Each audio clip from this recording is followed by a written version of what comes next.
cat. Catchy cat. Kitty cat. Catchy cat. What's going on out here, sound like catch. Crocodile. Original eye catch.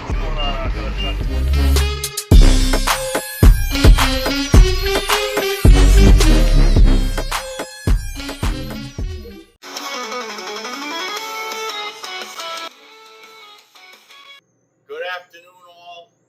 Welcome to another edition of the Sal Greco Show, and I'm your host, Sal Greco. Thank you for tuning in. And I want to get your take on it. Okay, so you know that there's chaos in the police academy and all this stuff. So this is something that just allegedly happened. 3 recruits from the April class were about to jump the company sergeant last night in the police academy, and it's being handled in-house.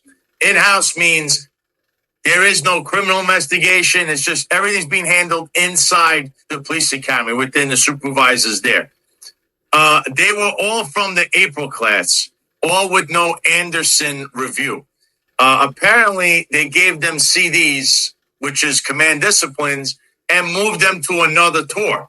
So instead of terminating them, charging them, they actually were just given a command discipline. I have their names. Harry Disron, 982-334 is the tax number. Joel Santos, his tax number is 982-641. They were about to jump the company sergeant in the locker room. This is all being alleged here, but apparently this happened, and you're not hearing about it because it's being handled in-house. So, Elby, what do you think about something like that? It sounds like stuff that you were dealing with, and look at that. Look how they handled that situation. Look how they handled you with a stupid note for your beard.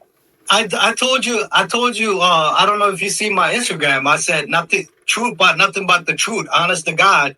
You know, I've been in the academy. I was at recruit operation. Actually, I deal with the recruiters all the time. You know, there's a recruiter who came in there and says he needs to take his medication. And when we asked what medication, he says psych medication.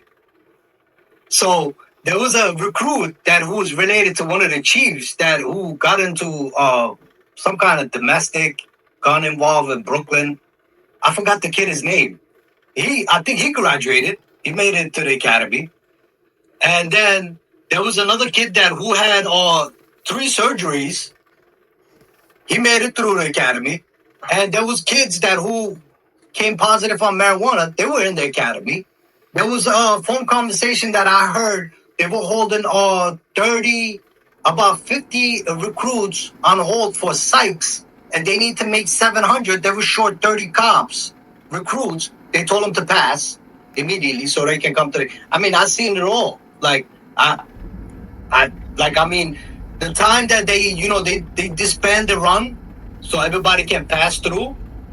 We was making phone calls to those recruits who failed the run. They were getting resigned. They were offering them a civilian job in the academy so they can stay in the academy so they can go to the next class because they know what was coming so they can take him automatically and graduate him.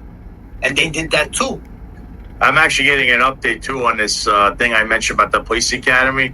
So those tax numbers of those 2 individuals I stated, they're not showing up in the 50A or the names of the recruits, but that could be that they're not registered in there yet either. But apparently there is an incident that refers to 3 individuals, and either the names or tax numbers, because they're recruits. But this incident, even though it's alleged to have happened, is pretty much they're saying it occurred. So again, that shows you the dysfunction of the police department.